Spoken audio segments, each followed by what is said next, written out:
Sa bidyong ito ay makikitang halos ilipad na ng napakalakas na hangin ang lalaki nung siya ay tumalon. Dito naman ay pilit na nilalabanan niya ang hangin at sinusubukang maglakad. Kahit ang simpleng pagsara ng kotse ay challenging.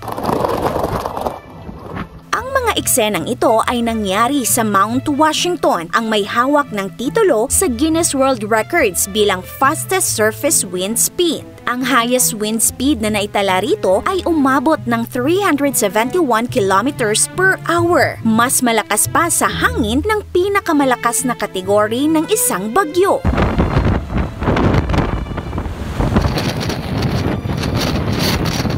Tingnan nyo, ilang segundo lang ay natuyo na ang basang pantalon sa sobrang hangin. At dahil nga sa sobrang lamig, kahit ang isinaboy na mainit na tubig ay kaya nitong gawing snow sa isang iglap lang. Pero alam nyo ba, marami na ring tao ang binawian ng buhay rito. Ito rin kasi ang may hawak ng titulong Home of the World's Worst Weather. Ang Mount Washington na matatagpuan sa White Mountains ng New Hampshire, USA ay may taas na 6,288 feet o 1,917 meters. Hindi man ito kasing taas ng Mount Everest pero ibang klase ang panahon dito na sobrang unpredictable at madalas ay delikado. Noong April 12, 1934, naitala dito ang 231 miles per hour o 371 kilometers per hour na lakas ng hangin. Grabe diba? Para ka nang nasa gitna ng bagyo. Dahil sa bilis na yan, hinirang ang Mount Washington ng Guinness World Records bilang may fastest surface wind speed at high altitude.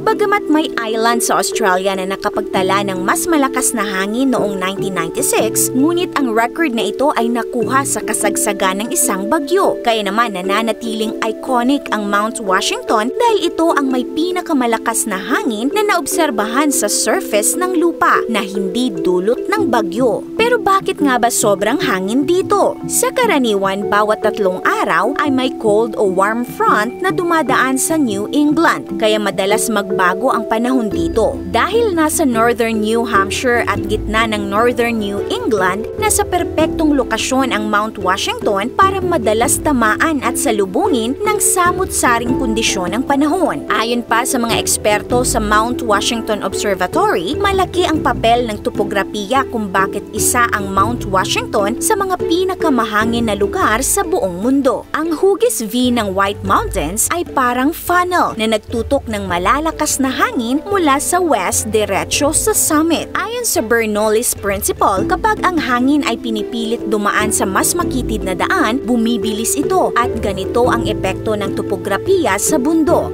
Dagdag pa rito, ang natural na hangganan sa atmosphere ay lalo pang nagko-compress ng hangin pataas na nagre-resulta sa mas malakas na ihip. Kaya naman kahit summer, mahangin pa rin dito. Bagaman kakaiba ang panahon sa Mount Washington, may nakatira kaya rito? Ang mga taong nananatili sa summit ay mga weather observer at staff ng Mount Washington Observatory. Karaniwan silang nagro-rotate ng shifts. Minsan nananatili sila ng 1 linggo o higit pa kahit sobrang lamig o frozen ang paligid. Para sa mga scientists at weather observers na naka-assign sa summit, araw-araw nilang kinakalaban ang lamig at lakas ng hangin para lang makakuha ng data. Gumagamit sila ng iba't ibang instrument gaya ng wind sensors tulad ng pitot tube anemometer, temperature and humidity sensors, precipitation sensors, ceilometers at iba pang high-tech instruments na nakakonekta sa satellites. Ang kanilang goal, ma-monitor ang weather ng accurate at tuloy-tuloy. Pero hindi lang para sa science ang bundok na ito. Bukas din ang Mount Washington Summit sa mga bisita, lalo na tuwing summer at early fall. Ang mga turista ay maaaring mag-hike paakyat o sumakay ng sasakyan sa Mount Washington Auto Road.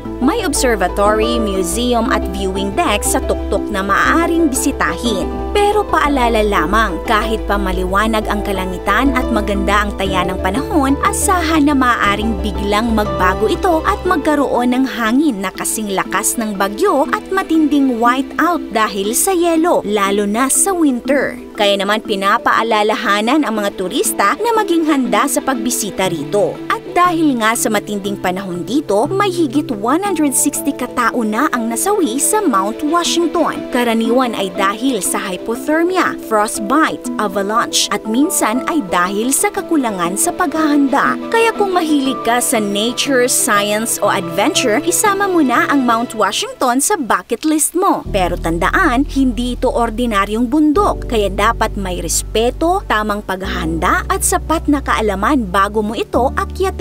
Dahil sa sobrang lakas ng hangin dito, para kang hinahampas ng giant hair dryer na may yelo. Ikaw kaasam, pasok ba sa bucket list mo ang Mount Washington? This is Ate O from Our Republic. Hanggang sa muli and stay awesome!